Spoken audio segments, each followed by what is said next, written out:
అదే RTV app వార్తల్ని క్షణాల్లో చదివే అవకాశం ఉంటుంది. ఒక న్యూస్ పేపర్, ఒక టెలివిజన్ ఛానల్ మీ చేతుల్లో ఎప్పుడూ ఉంటాయి. సార్, బుచ్చిబాబు డైరెక్షన్లో వస్తున్న Ram Charan movie, so title and ఇంకా పోస్టర్తో రిలీజ్ చేశారు నిన్న రామ్ చరణ్ బర్త్డే సందర్భంగా పెద్ది. ఈ మూవీ మీద చాలా ఎక్స్పెక్టేషన్స్ ఉన్నాయి.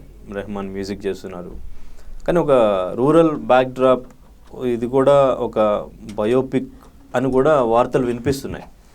గ్లోబల్ స్టార్గా ఆయన చేంజ్ అయిన తర్వాత అసలు ఇది పాన్ ఇండియా మార్కెట్లో బుచ్చిబాబు డైరెక్షన్, అది కూడా ఆయనకి సెకండ్ మూవీ ఉప్పిన తర్వాత, సో ఎంతవరకు వర్కౌట్ అవుతుంది?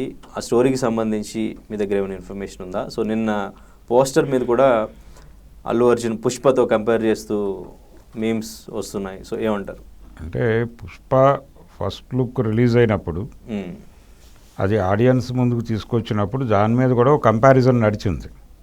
ఆ కంపారిజన్ ఎక్కడి నుంచి నడిచింది? రంగస్థలంలో రామ్ చరణ్ గెటప్కి పోలుస్తూ మాట్లాడారు ఆ రోజున.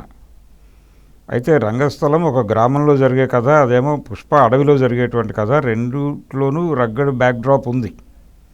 అయితే ఇంకొంచెం ఇంటెన్సిఫైడ్ రగ్గడ్ బ్యాక్డ్రాప్ని తీసుకున్నాడు పుష్పకి, అందుకని కొంచెం భిన్నంగా కనిపిస్తుంది.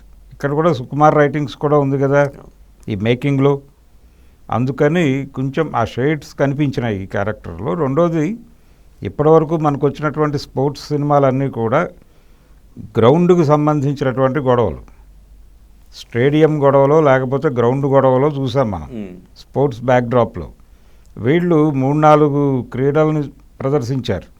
రెజ్లింగ్ గురించి మాట్లాడారు, క్రికెట్ గురించి మాట్లాడారు, ఇంకేవో 2-3 స్పోర్ట్స్ గురించి కూడా షూట్ జరిగినట్టుగా మనకు సమాచారం ఉంది. ఎందుకు ఇలా జరుగుతోంది భిన్నంగా అంటే, ఇది ఇన్ టోటల్ స్పోర్ట్స్కి సంబంధించి దాని నేపథ్యంలో నడుస్తున్నటువంటి అరాచకాలు, మాఫియా యాక్టివిటీసు, ఆ ఏరియాలో కథను నడిపే ప్రయత్నం ఏదో జరుగుతున్నట్టుగా అనిపిస్తోంది. అందుకని బుచ్చిబాబు కొంచెం ఎక్కువే వర్కౌట్ చేశాడు దీన్ని. గ్లోబల్ మార్కెట్ని కనెక్ట్ చేయాలంటే ఇలాంటి సబ్జెక్ట్ కావాలి, అందుకని ఈ తరహా కథని రాసుకున్నాడు అతను. అంటే అతను కథ ఏమిటి అనేది అతను చెప్పలేదు, కానీ మనకి ఇప్పటి వరకు వాళ్ళు ఎక్కడెక్కడ షూట్ చేశారు, అలాగే ఈ గెటప్ ఇవన్నీ చూసిన తర్వాత వచ్చినటువంటి అభిప్రాయం మాత్రమే చెప్తున్నాను. అందుకని ఈ కథ స్పోర్ట్స్ నేపథ్యంలో జరుగుతున్నటువంటి క్రైమ్ వరల్డ్ గురించి మాట్లాడుతుంది. ఆ క్రైమ్ వరల్డ్ని కంట్రోల్ చేస్తాడా, లేకపోతే ఆ క్రైమ్ వరల్డ్లో భాగస్వామిగా ఉంటాడా, భాగస్వామిగా ఉండి దానిలో నుంచి ఈ సమస్యని బయటపడేయటం కోసం తను ఏం చేస్తాడు అనేది కథ కావచ్చు. ఈ పెద్ది అనేటువంటి టైటిల్ కూడా చాలా కాలంగా వినిపిస్తున్నదే, కొత్తగా ఏం కాదు అది. ఈ సబ్జెక్ట్ అనుకున్నప్పటి నుంచి ఆ టైటిల్ వినిపిస్తోంది. ఏం సార్ పెద్ది అంటే చాలామందికి ఐడియా ఉండదు. ఏముందండి, పెద్ది అంటే రకరకాల పెద్దిరాజు ఇలాంటి పేర్లు ఏవైనా కావచ్చు, లేదా ఆ కుటుంబంలో పెద్దోడు అయి ఉండొచ్చు. ఇలా రకరకాల సింబలైజ్ చేసుకోవడానికి అనేకం ఉంది దానిలో. అంటే జనరల్గా ఈ బ్యాక్డ్రాప్లో నడిచేటువంటి కథలు, రగ్గడిగా నడిచేటువంటి కథల్లో టైటిల్ హీరో పేరు జనసామాన్యంలో రెగ్యులర్గా ఉండేటువంటి పేర్లనే ఎంపిక చేసుకుని నడుపుతున్నారు వీళ్ళు. పుష్పరాజు కావచ్చు, రంగస్థలంలో అతని పేరు కావచ్చు, చిట్టిబాబు, ఇలాంటివే ఉంటాయి. ఆ ధోరణిలోనే అనుకుని అదే టైటిల్గా అనుకున్నారు. ఇదే టైటిల్ని అన్ని లాంగ్వేజెస్లోనూ ఉంచే ప్రయత్నం చేస్తున్నారు. కాబట్టి దీనికి ఒక జస్టిఫికేషన్ కూడా ఏదో జరపాలి సినిమాలో. ఏం జరుపుతారు అనేది అయితే చూడాల్సిన అవసరం ఉంది.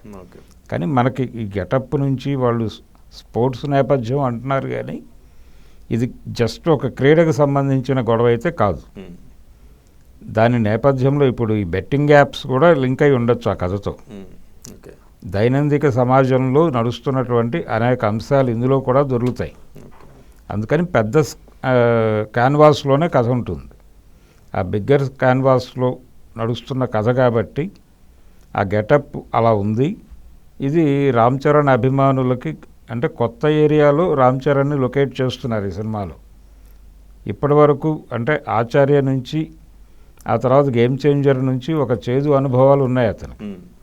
ఈ సినిమా డెఫినెట్గా వర్కౌట్ అయ్యే కండిషన్లో కనిపిస్తోంది. అంటే సార్, ఇప్పుడు ఆచార్య వర్కౌట్ కాలేదు, ఈవెన్ శంకర్ లాంటి డైరెక్టర్తో గేమ్ చేంజర్ కూడా వర్కౌట్ కాలేదు. ఇప్పుడు గ్లోబల్ స్టార్గా ఆయన చేంజ్ అయిన తర్వాత గ్లోబల్ స్టార్ ఆ మార్కెట్ అంత రేంజ్లో వర్కౌట్ అవుతుంది అని బుచ్చిబాబుకి ఇది సెకండ్ మూవీ. అంత ధైర్యం ఎందుకు చేసి ఉండొచ్చు అంటారు? సబ్జెక్ట్ అతను డిజైన్ చేసుకున్న పద్ధతిలో అది ఉంది, ఆ దమ్ము ఉంది. ఆ దమ్ము ఉంది కాబట్టి అతను అవతల వాళ్ళు కూడా నమ్మారు. ఓకే, ఆ నమ్మకం కలిగించడం అనేది ప్రధానం కదా. ఇప్పుడు ప్రొడ్యూసర్లకు నమ్మకం కలిగించగలిగాడు అంటేనే సక్సెస్ అయ్యాడు. అతను చెప్పిన పాయింట్ వాళ్ళకి కనెక్ట్ అయింది, రామ్ చరణ్కి కనెక్ట్ అయింది, తను రంగంలోకి దిగాడు, చేస్తున్నాడు సినిమా. కాబట్టి డెఫినెట్గా వర్కౌట్ అయ్యే ప్రాజెక్ట్లా కనిపిస్తోంది. రామ్ చరణ్ని ప్రస్తుతం ఉన్నటువంటి పరాజయాల నుంచి తిరిగి హిట్ ట్రాక్ ఎక్కించే సినిమా కూడా అదే కావచ్చు. ఓకే, ఒకవైపు క్యామియోస్ ఎంఎస్ ధోని కనిపించబోతున్నారని, ఈవెన్ అజిత్ కనిపిస్తున్నారని, చిరంజీవి గారు కూడా ఏదో క్యారెక్టర్, రాజ్ కుమార్ గారు అబ్బాయి కూడా ఉన్నాడు కదా సినిమాలో, శివరాజ్ కుమార్, శివరాజ్ కుమార్ ఉన్నాడు. ఇలా చాలామందిని వాళ్ళు ఈ సినిమాలో ప్రదర్శిస్తారు. అనేక మంది క్రీడాకారులు కూడా కనిపించవచ్చు, ఓకే, కనిపించే ఛాన్సెస్ ఉన్నాయి. అంటే స్పాన్ అంత ఉంది దానికి. ఆ స్పాన్లో వాళ్ళు ఎలాగైనా ప్రొజెక్ట్ చేయొచ్చు సినిమాని. ఓకే, అంటే ఆడియన్స్ని ఎప్పటికప్పుడు కొత్త ఏరియాలోకి తీసుకెడుతూ కథని చెప్పగలగాలి. అది సాధించాడు అతను. ఓకే, అది వర్కౌట్ అవుతుంది బాక్స్ ఆఫీస్ దగ్గర. ఓకే, అన్ని లాంగ్వేజెస్లో ఆ గ్లోబల్ స్టార్ ట్యాగ్ అనేది, ఆ మార్కెట్ అనేది డెఫినెట్గా ఈ మూవీతో వర్కౌట్ అవుతుంది. అంటే కంటెంట్కి ఆ దమ్ము ఉంది. ఓకే, మనం అనుకున్నదే అయితే ఆ ఏరియాలో ఆ పద్ధతిలో నడపగలిగితే ఇది డెఫినెట్గా గ్లోబల్ మార్కెట్ని బాగానే టచ్ చేస్తుంది. ఓకే. మరిన్ని వీడియోస్ కోసం ఛానల్ ని సబ్స్క్రైబ్ చేయండి. లేటెస్ట్ అప్డేట్స్ కోసం వాట్సాప్ ఛానల్ ని ఫాలో అవ్వండి. ఆ లింక్ డిస్క్రిప్షన్ లో ఉంది.